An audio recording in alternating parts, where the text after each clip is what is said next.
മഹാപുരോഹിതൻ നിങ്ങളാണ്, അമ്മയാണ്, അച്ഛനാണ്. ഒറ്റ ഉദാഹരണം ഞാൻ പറയാം, ഒറ്റ ഉദാഹരണം. എൻ്റെ നാട്ടിൽ ഉണ്ടായ ഒരു സംഭവം.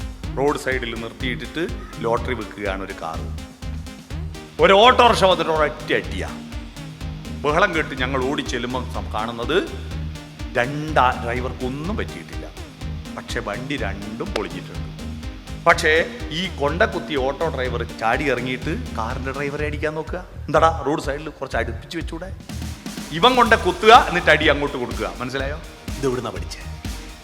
നിങ്ങളറിയാതെ, അമ്മയും അച്ഛനും അറിയാതെ നിങ്ങളുടെ വീട്ടിൽ നിന്ന് ചെയ്യുന്ന ഓരോ ചെറിയ സംഭവവും കുട്ടിയുടെ ധാർമ്മികതയുടെ ഫിലോസഫിയായി മാറുന്നത് നിങ്ങൾ അറിയുന്നുണ്ടോ? ഈ കുട്ടി ചെറിയ കുട്ടി വീട്ടിൽ നിന്ന് ഓടി കളിക്കുകയാണ്. അമ്മ ദോശ ഇടുകയാണ്. ഇവൻ്റെ തല കൊണ്ടുപോയിട്ട് മേശക്ക് കുത്തി. ഇവൻ്റെ നിലവിളി കേട്ടിട്ട് അമ്മ ചട്ടുവം വരെ താഴെ വെക്കാതെ ഓടി വന്നു. എൻ്റെ തല കുത്തി എന്ന് പറഞ്ഞ് കരയുന്നു. തടവി കൊടുത്തിട്ടൊന്നും കരച്ചിൽ നിർത്തുന്നില്ല. പയ്യൻ കരയുന്നു, ദോശ കരിയുന്നു. എന്തു ചെയ്യും? അമ്മമാർ ഉപയോഗിക്കുന്ന ഒരു സൂത്രപ്പണിയുണ്ട്. ഏത് മേശക്കാടാ കുത്തിയെ? ആ മേശക്ക് ഒരടി വെച്ചു കൊടുത്തു. എന്താ മേശ? എൻ്റെ കുട്ടീനെ വേദനിപ്പിച്ച.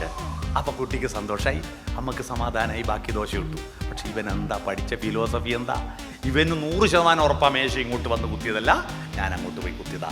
എന്നാലും അടി അങ്ങോട്ട് കൊടുക്കണം. പഠിച്ച ചെറിയ വിഷയം. ഓരോ കൊച്ചു സംഭവങ്ങളിലൂടെയും ധാർമ്മിക മൂല്യങ്ങൾ കുട്ടികളിൽ നെഗറ്റീവായി രൂപപ്പെടുക. ധാർമ്മിക മൂല്യം ഉണ്ടാവണമെങ്കിൽ നിങ്ങളുടെ കുടുംബ സദസ്സുകൾ തിരിച്ചുപിടിക്കണം, വരാന്തകൾ തിരിച്ചുപിടിക്കണം. അടഞ്ഞ വാതിലുകളാണ് മിക്ക വീട്ടിനും.